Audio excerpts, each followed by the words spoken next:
Keir Starmer has spent less than 100 days in office, and in that time the life and welfare of citizens and residents in the UK have declined drastically. We are forced to question Starmer's preparation for the role and his motivation for this in the first place. A common feature of Starmer's leadership style is a compulsive need to deceive, mislead, and tell lies. And so today's video is all about exposing Starmer's empire of lies. As always, make sure to like and subscribe to join our fast-growing community. It has become something of a culture among many political leaders to deceive and to be dishonest. That is the crux of democracy, a system where leaders serve to protect their interests, and to do that they need to make people believe that they are on the same side. Sadly, the current Prime Minister is no different. Reform UK leader Nigel Farage has come out to succinctly itemise the different lies Starmer has told, particularly in the area of migration and border security. But before considering what Farage said about Starmer, this isn't the first time the PM has been called a liar. Even before taking the seat as the UK's head of government, he made grand statements and pledges to several individuals and organisations that turned out to be lies and deceit. For example, back in 2020, he made a promise before being elected as the Labour leader to scrap university tuition fees, and that mandate would be carried on in his political journey. However, he has mentioned this year that he has abandoned that promise. He said this in a radio interview with BBC Radio.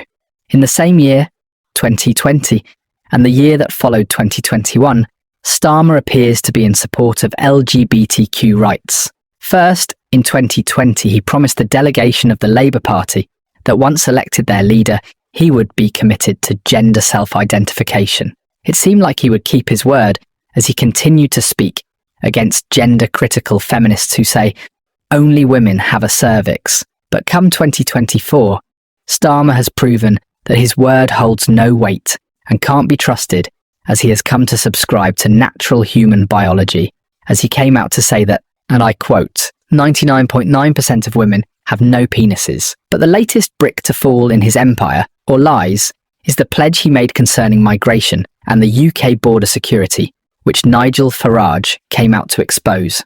Before assuming office, one of Starmer's campaign promises was to tackle the uncontrolled level of migration into the UK through boats using the English Channel.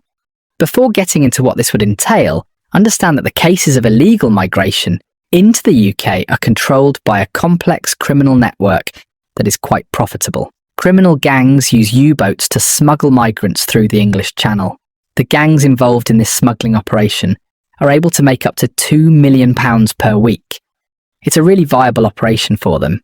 However, before assuming office, Starmer promised and pledged to UK citizens to end the scourge of illegal migration. But after almost 100 days, nothing seems to be remotely done to check the influx, which has now been termed as an invasion. This pledge turns out to be another one of the many lies of Sir Keir Starmer. As mentioned earlier, Nigel Farage has come out to break down the empire of lies built by the PM. First, Farage comments reveal that Starmer has no integrity or even a solid plan to keep his word. The influx of illegal migrants brought in by criminal gangs is not only an economic ticking time bomb, but also has a serious security implication. Why? Well, because more than 90% of the migrants are young males in their prime. They are coming in droves into the UK. They have no documentation and no way to prove their identity. Over the past couple of years, England has been waging a war with knife violence among teenage boys and adults. Hundreds of these kids have lost their lives to senseless gang violence and knife crimes. Still, the PM presides over an administration that still allows more young males into the country. It is quite shameful. Somehow this government has managed to contribute to the criminal organisations who risk innocent lives and smuggle them into the UK. Statistics show that more than 22,000 illegal immigrants have entered England in 2024, with 8,000 of this number entering from the time this PM has assumed office up until the present. That's not taking care of business. That is being a part of the problem. This PM and his ministers have actually furthered the course of these smugglers and made their business bigger. Farage also believes that this PM is too much of a chicken and is not brave enough to be the political leader that the UK desperately needs at this time. The government just watches on as these perpetrators of evil continue in their dastardly acts unchecked. FARAGE also mentioned that the criminals involved in the smuggling of this nature make enough to continue to engage in their criminal activity even when faced with the threat of prison or other punishments. FARAGE compares the PM to his political rivals, especially the Conservatives who wanted to leave the European Courts of Human Rights. This PM has allowed the influence of neighbouring countries and organisations like the ECHR to tie his hands and make him unable to make the thought to shield the UK from an invasion. Because of the level of influx of illegal immigrants into the UK, it is no longer migration, but has become an invasion. It is therefore logical to conclude that this PM lacks the political will to carry out actions that will actually make things change. One can say this because back in 2012, when a similar problem was brewing, the PM at the time simply seized all dinghies and small boats used in the operation and towed them back into the countries they came from. And that was that. However, this Prime Minister is unable to be a man of his word and defend the life of UK citizens. Speaking of defending the lives of citizens, in recent news, a parole board is set to release a criminal who raped and killed a young woman back in 1998. Stephen Ling, who was convicted after he confessed to the rape and murder of Joanne Tulip in 1998, is about to breathe the free air. He was actually sentenced to life in prison, but after 5 parole board hearings, he might just be released from prison. The parole board ascertained that he was no longer a threat to the lives of people around him. This is someone who is a confessed and convicted rapist and murderer. As expected, Joanne Tulip's family have not taken this news lightly and are appalled by the ruling of the parole board over the murderer of their daughter, a girl of only 29 years old, during her death. It's like there is no longer justice in this world. And in more breaking news, it's been a brutal week for the elderly in Britain, as MPs voted to cut winter fuel payments for all but the country's poorest pensioners. That means if you're over 66 and not on pension credit or other means-tested benefits, you can kiss that £300 support goodbye. We're talking about a staggering 10 million pensioners losing this vital lifeline. This cut alone will save the government £1.4 billion. But at what cost? People are already scared to turn on their heating this winter. Yet it gets worse. The cut is part of a larger attempt by Chancellor Rachel Reeves to plug a £22 billion black hole in the public finances, which means this is just the beginning of a long list of painful decisions. But here's where it gets even more interesting.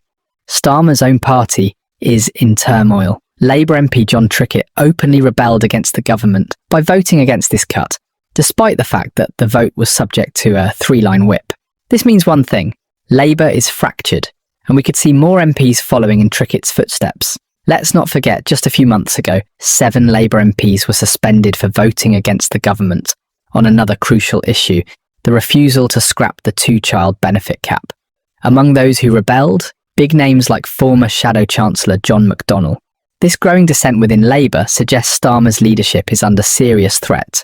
If you're thinking this might just be political noise, let's look at the numbers. A recent Ipsos poll shows more than half of the British public, 52%, think the country is heading in the wrong direction under Starmer's leadership. That's a massive drop in support. Only 22% believe we're moving in the right direction. And while Starmer is losing his grip, Angela Rayner and Rachel Reeves are also seeing their ratings nosedive, with unfavourability numbers climbing across the board. So what about the Commons debate that led to this disaster? According to Mel Stride, this isn't about saving the public purse or fiscal responsibility. It's all about political expediency. He accuses Starmer and his government of rushing through this policy, hoping that voters will forget about it by the time the next general election rolls around. But will they? The public may be disillusioned, but they're certainly not forgetful. And let's not ignore Starmer's own defence. Speaking at the TUC conference in Brighton, he claimed the country's economic stability was at stake and that he makes no apologies for his tough decisions. But can Starmer really justify pushing millions of pensioners into hardship while standing by the triple lock on pensions? If you liked this video, do let me know in the comments, and obviously leave your likes too. Do not forget to share and subscribe.